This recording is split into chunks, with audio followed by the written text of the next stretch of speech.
ഈശോയിൽ ഏറ്റവും പ്രിയം നിറഞ്ഞ മക്കളെ, ജെറൂസലമിൽ നിന്ന് 3 മിനിറ്റ് പ്രയർ ലൈനിലേക്ക് വന്നുകൊണ്ടിരിക്കുന്ന നിങ്ങളെ ഓരോരുത്തരെയും വിശ്വാസത്തിന്റെ കണ്ണുകൾ കൊണ്ട് ഞാൻ കാണുകയാണ്. ഇന്ന് വളരെ ശക്തമായൊരു വചനമാണ് കർത്താവ് നമുക്ക് തരുന്നത്. മക്കളെ, ചിറകൊടിഞ്ഞ പക്ഷിയെ പോലെ തളർന്നും മനമിടിഞ്ഞും നശിച്ചു പോയവർക്ക്, ഇനി രക്ഷയില്ലാന്ന് വിധി എഴുതിയവർക്ക് കരുത്ത് നൽകുന്ന, വിജയം നേരുന്ന, കണ്ണു തുറക്കുന്ന യേശുവിന്റെ ശക്തമായ വചനം ഇതാ നിന്റെ ഹൃദയത്തിലേക്ക് അയക്കുന്നു. 118 സങ്കീർത്തനം 22 വാക്യം. പണിക്കാർ ഉപേക്ഷിച്ചു കളഞ്ഞ കല്ല് മൂലക്കല്ലായി തീർന്നു. ഇത് കർത്താവിന്റെ പ്രവൃത്തിയാണ്. ഇത് നമ്മുടെ ദൃഷ്ടിയിൽ വിസ്മയാവഹമായിരിക്കുന്നു. മകളെ, എല്ലാ കുറ്റം ചുമത്തി ജയിലിലും ഇരുമ്പഴികളിലും അകത്താക്കിയവരോട് അപമാനത്തിലും അവഗണനയിലും പെട്ടവർ അഭിമാനപാത്രങ്ങളാകാൻ പോകുന്ന ദിവസങ്ങൾ വരുന്നു.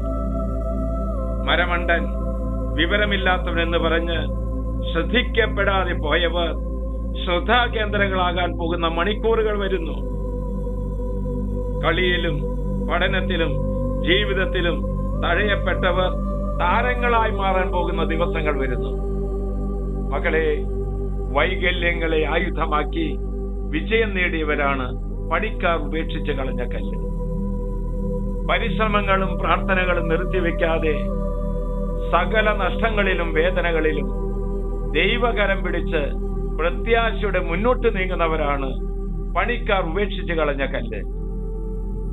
നീ ഗുണം പിടിക്കില്ല, നിനക്ക് മക്കളുണ്ടാവില്ല, നിനക്കൊരു പുരോഗതി ഉണ്ടാവില്ല, നീ നശിച്ചു പോകുള്ളൂ.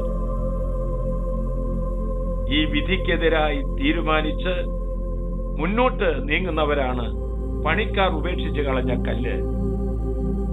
വചനം ഓർമ്മപ്പെടുത്തുന്നു, പണിക്കാർ ഉപേക്ഷിച്ച് കളഞ്ഞ കല്ല് മൂലക്കല്ലായി മാറും. ഈശോയാണ് ആ മൂലക്കല്ല്.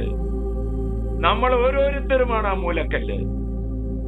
ആശ്വാസപ്രദമായ രാത്രി, പ്രതീക്ഷാനിർഭരമായ പ്രഭാതം, സൽപ്രവർത്തികൾ നിറഞ്ഞ ദിവസം നൽകി ഇന്നത്തെ ശുശ്രൂഷ സംബന്ധിച്ചുകൊണ്ടിരിക്കുന്ന സർവ മക്കളെയും ദൂരദേശങ്ങളിലേക്ക്, രാജ്യാന്തരങ്ങളിലേക്ക് ഈ വചനത്തിന് ശക്തി കടന്നു വന്ന് പണിക്കാർ ഉപേക്ഷിച്ച് കളഞ്ഞ കല്ല് മൂലക്കല്ലുകളായി മാറട്ടെ.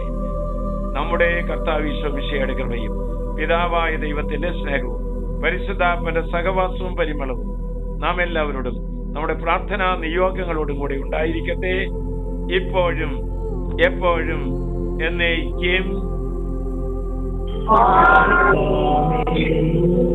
ഇപ്പോഴും എപ്പോഴും എന്നേക്കും.